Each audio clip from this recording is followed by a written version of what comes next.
नमो भगवते वासुदेवाय धन्वन्त्रये अमृतकलशहस्ताय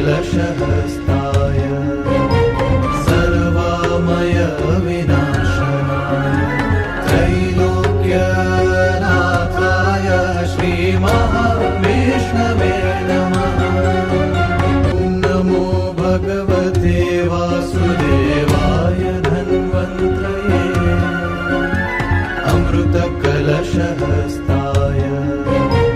सर्वामय विनाशनाय त्रैलोक्यनाथाय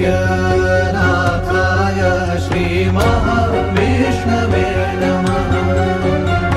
नमो भगवते वासुदेवाय धन्वन्त्रये अमृतकलशहस्ताय सर्वामय विनाशनाय